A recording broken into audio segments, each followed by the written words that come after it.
जाति के नाम पर कार्रवाई, योगी आदित्यनाथ ने क्यों लिया कड़ा एक्शन? क्या वाकई जाति के नाम पर हुआ था आदेश? नमस्कार दोस्तों, स्वागत है आपका आज के हमारे इस खास वीडियो में, जहां हम बात करेंगे एक बेहद संवेदनशील और चर्चा में रही आदेश की, जिसने उत्तर प्रदेश की राजनीति और प्रशासन में हलचल मचा दी है। यूपी के पंचायती राज विभाग के एक संयुक्त निदेशक ने एक ऐसा आदेश जारी कर दिया जिसमें यादव और मुस्लिम समुदाय के खिलाफ ग्राम सभा की जमीन से अतिक्रमण हटाने के निर्देश दिए गए। ये आदेश जैसे ही सामने आया वैसे ही बवाल मच गया और इसकी भनक जब मुख्यमंत्री योगी आदित्यनाथ तक पहुंची तो उन्होंने इसे पूरी तरह भेदभावपूर्ण बताया और तुरंत सस्पेंशन की कार्रवाई कर डाली। आइए जानते हैं पूरा मामला विस्तार से। विवादित आदेश कहां और क्या लिखा गया था? ये पूरा विवाद तब शुरू हुआ जब पंचायती राज विभाग के संयुक्त निदेशक SN सिंह द्वारा जारी एक पत्र सामने आया। इस पत्र में ग्राम सभा की भूमि पर अवैध कब्जे हटाने की कार्रवाई के लिए विशेष रूप से यादव और मुस्लिम समुदाय का जिक्र किया गया, यानी कार्रवाई को सीधे तौर पर जाति और धर्म से जोड़ा गया था। आदेश में ये कहा गया कि इन समुदायों द्वारा कब्जाई गई जमीनों को खाली कराया जाए। इस तरह के निर्देश ने न सिर्फ प्रशासन की निष्पक्षता पर सवाल उठाए बल्कि सामाजिक समरसता को भी चोट पहुंचाई। इसके बाद विपक्षी पार्टियों ने इस आदेश को लेकर सरकार पर हमला बोलना शुरू कर दिया।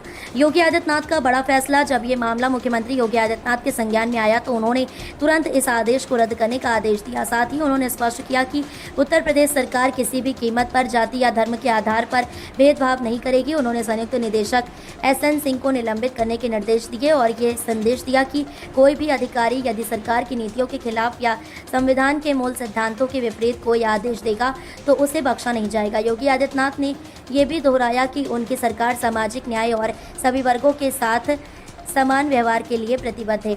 विपक्ष और जनता की प्रतिक्रिया।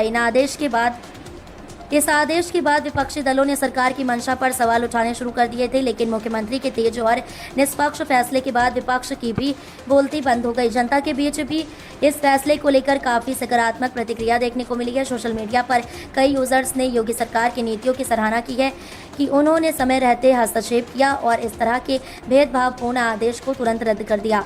साथ ही ये संदेश भी साफ हो गया कि राज्य में प्रशासनिक अधिकारियों को भी संविधान की सीमाओं में रहकर ही काम करना होगा। क्या ये था एक अकेला मामला?